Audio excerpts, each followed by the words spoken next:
On the day of my wedding, my sister stepped down the aisle, dressed in a wedding gown, and declared, "He picked me instead." My mother clapped her hands and smiled, saying, "We knew you'd understand." My fiancé, Michael, chuckled and said, "You have no idea what's coming next." Then he took out his phone and hit play. I was supposed to be living my dream day. The venue was stunning, a historic mansion on the outskirts of Chicago, complete with ivy-clad walls and exquisite stained glass windows. My dress was a delicate lace creation that had been passed down through generations, perfectly altered to fit me. Everything was perfect.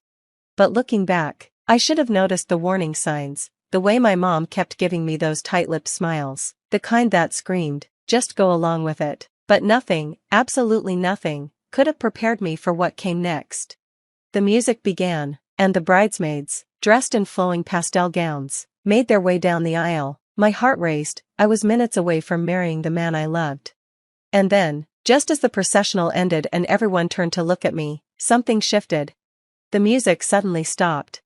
And there she was, my sister, Valerie, walking down the aisle in a wedding dress. At first, I thought I was seeing things, but no, there she was, holding a bouquet and wearing a smug grin. The room went silent, and the whispers began. I stood frozen, gripping my bouquet so tightly my fingers were numb. Then, she spoke. "He chose me instead." My mind couldn't process it. My sister, my own flesh and blood, was standing at the end of the aisle, declaring that she had taken my place. The gasps from the crowd echoed through the room. Someone in the back whispered, "Oh my God." And then, my mother, my own mother, started clapping. "We knew you'd understand," she beamed, as though this was some kind of twisted family celebration. I was trembling. My father, his face buried in his hands, looked ashamed but remained silent. And then Michael, my groom, laughed, not nervously or confusedly, but with deep satisfaction, as if he had orchestrated the greatest prank of all. "You have no idea what's about to happen," he smirked. And then, without hesitation, he pulled out his phone, pressed play, and everything changed. The room fell eerily silent, even the birds outside seemed to freeze. Michael raised his phone, his thumb hovering over the screen. He glanced at Valerie, then at my mother, and finally at me. His smile never faltered. "Let's show everyone the truth," he said. And then he pressed play. A video appeared on the screen, grainy at first, showing someone entering a hotel room. The camera angle shifted, giving a clearer view. It was Valerie, walking into the room with a smile on her face. And there, waiting for her, was a man, not Michael. My mother's face went ashen. Valerie's arrogant grin turned into something far darker. The video continued, and there was no mistaking what was happening. Valerie wrapped her arms around the man's neck, and they kissed. She didn't hesitate. Then her voice echoed from the phone. "He's an idiot," Valerie sneered. "He thinks I love him. I'm just passing the time until someone better comes along." The room erupted into chaos. Gasps, murmurs, exclamations. Someone in the back shouted, "Holy shit!" My hands, still clutching the bouquet, were shaking, but now it was with rage. My sister had tried to humiliate me in front of everyone, and Michael had turned the tables. Valerie whipped around to Michael, her face contorted with disbelief. You set me up." He lowered his phone. "I didn't need to," he replied coolly. "You did all this yourself." My mother, finally regaining her voice, stammered, This isn't what you think. Valerie is the one for him. You would have understood in time." I felt my stomach turn. But Michael wasn't finished. "Oh, I understand just fine," he said. "Let me explain the best part." Valerie recoiled, her hands trembling. "Michael, no. He cut her off. "Let's talk about how your mother helped make this happen. How she pushed Valerie to take me away. How she convinced her that she was the one for me, because she always thought I was too good for her other daughter." My mother stumbled back, visibly shaken. And then Michael pulled out another phone, because, of course, he had a backup. "You might recognize this voice," he said, pressing play. It was my mother's voice. "She's not smart enough for him, Val," my mother said. "She's nice, sure, but you're the better choice. You're meant to be with someone like Michael. She'll get over it." My knees nearly buckled beneath me. A cold, biting laugh rippled through the crowd. It was from someone, maybe an aunt or distant cousin, but it spread quickly. The murmurs began, and with them came the weight of judgment. Valerie stood there, her dress now a mockery of the day, her chest heaving with fury. You knew, she spat at Michael, this whole time, you knew what was going on and played along. Michael stepped forward, his gaze steady. I wanted everyone to see exactly what you are. Valerie clenched her fists. You said this would work, you promised she'd accept it. My mother looked as though she might faint. Do you still think I'll just get over this? I asked, my voice steady but icy. She opened her mouth to speak but couldn't find the words. And then, the whispering in the crowd morphed into something darker. Laughter. Not the warm kind, the kind that stings. People were shaking their heads, murmuring to one another, pointing. I didn't catch who started clapping first, but the sound spread, slow, sarcastic, and biting. It wasn't applause, it was ridicule, and when it hit my mother's ears, she physically recoiled. Valerie's face flushed crimson. Shut up, she shrieked. All of you, this was my day, my moment, you don't understand. Michael cut her off with a bitter laugh. Your moment? Valerie, this was my wedding, you stomped all over it, you embarrassed yourself, you tried to destroy me, and now, you're nothing but a punchline. Valerie stumbled back, her emotions flickering across her face like lightning. My mother reached for her, clutching her arm tightly. We need to leave, now, she hissed, her voice trembling. Valerie yanked free.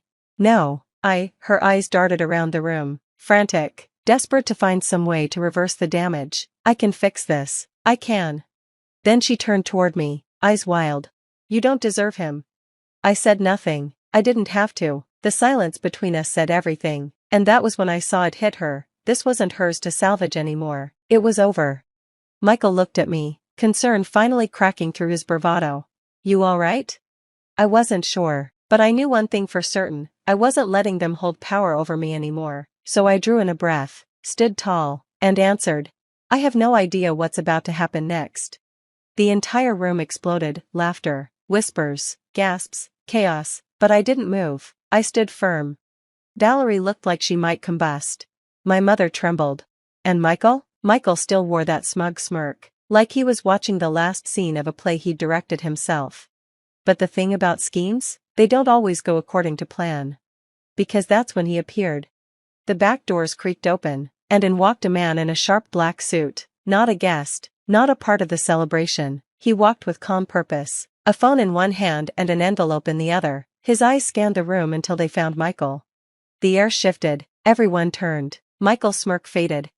I didn't know who this man was. But Michael did. Mr. Right, the man said coolly, we need to have a word. Michael inhaled sharply. Not now. The man arched an eyebrow.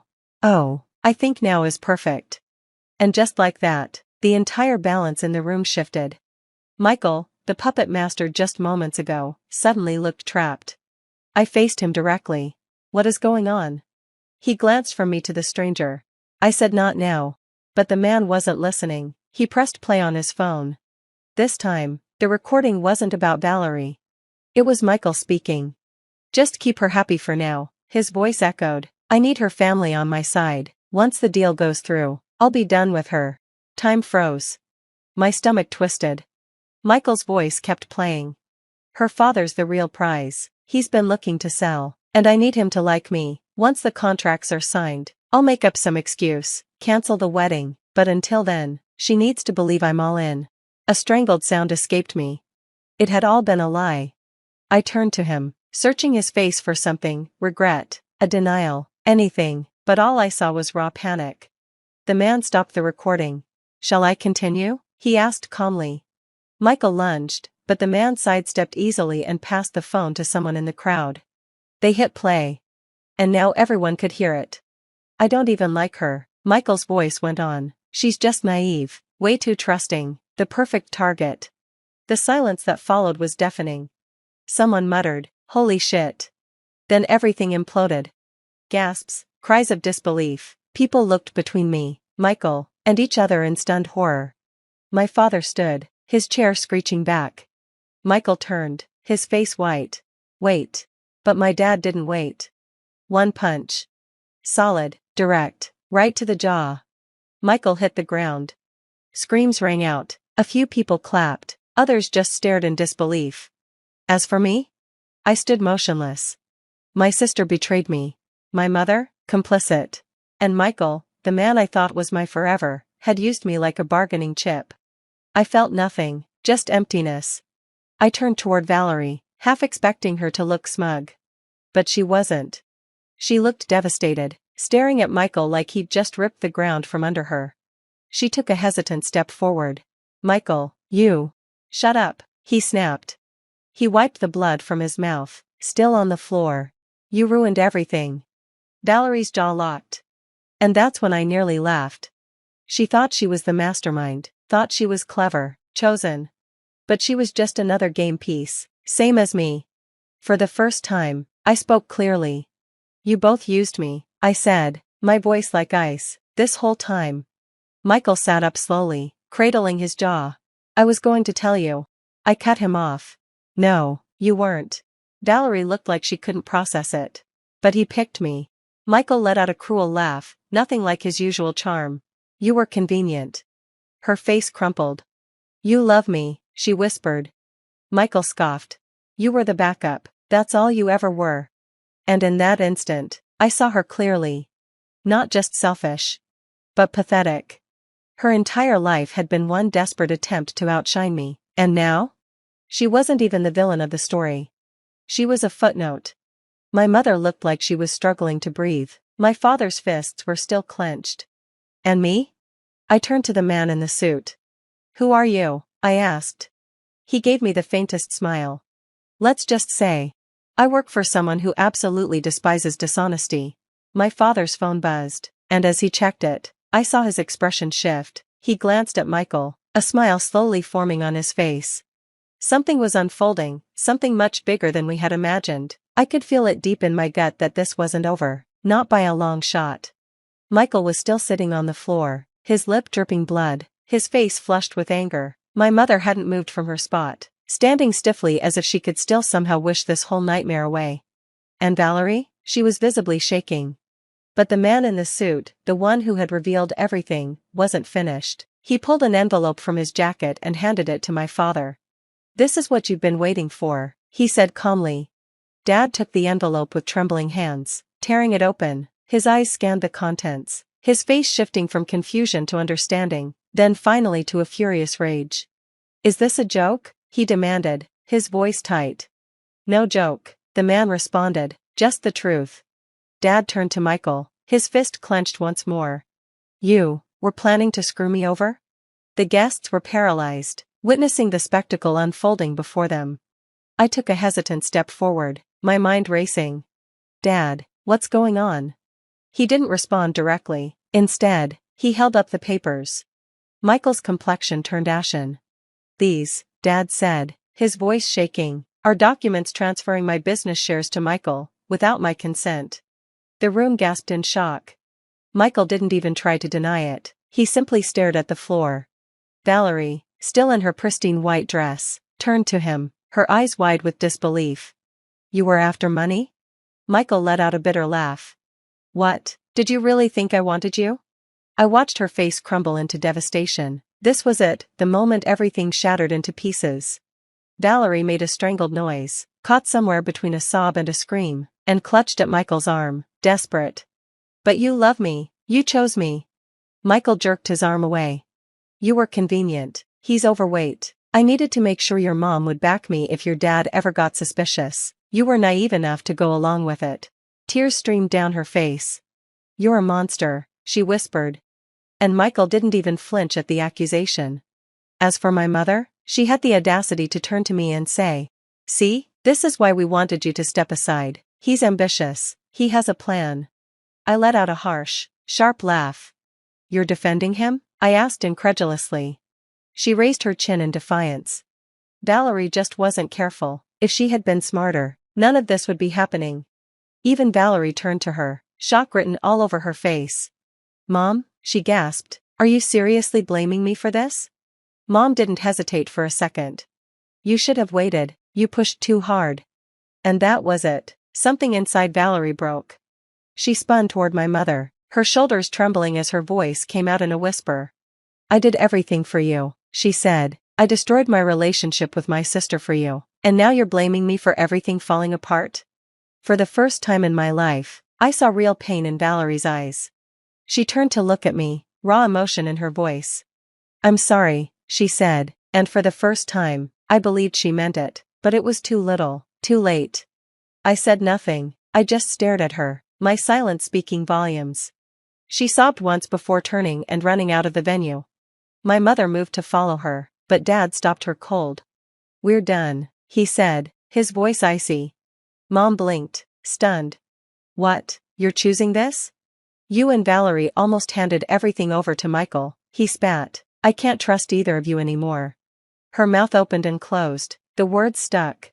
"But you're not welcome in my home," Dad declared, "not after all of this." And just like that, the woman who had spent her life manipulating others found herself with nothing. She turned to me, her last hope. I shook my head, and she finally understood. Without another word, she turned and walked out, following Valerie.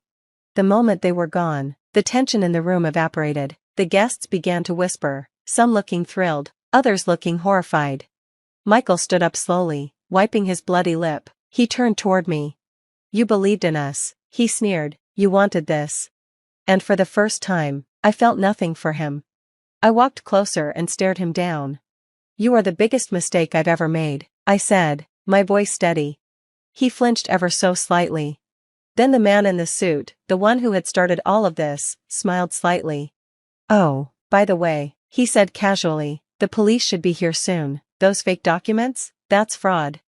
Michael froze, disbelief washing over him. "What? You tried to steal from a man worth millions," the man said. "Did you really think there wouldn't be consequences?" Michael's eyes widened as panic set in. He looked around for an escape, but there was none. Outside, the flashing lights of police cars grew louder. It was over. The wedding was officially destroyed. Guests rushed out, some gossiping excitedly, others shaking their heads in disbelief. Dad stayed by my side, placing a gentle hand on my shoulder. "I should have seen it sooner," he admitted. I exhaled shakily. "I should have too." He nodded in understanding. "But now we know, and that's what matters." The man in the suit approached once more.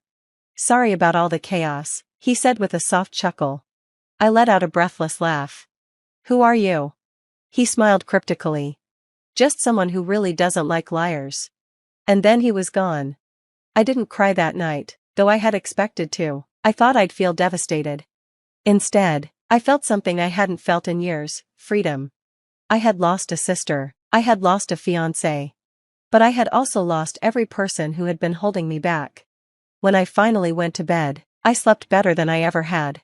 Because for the first time in my life, I was finally in control.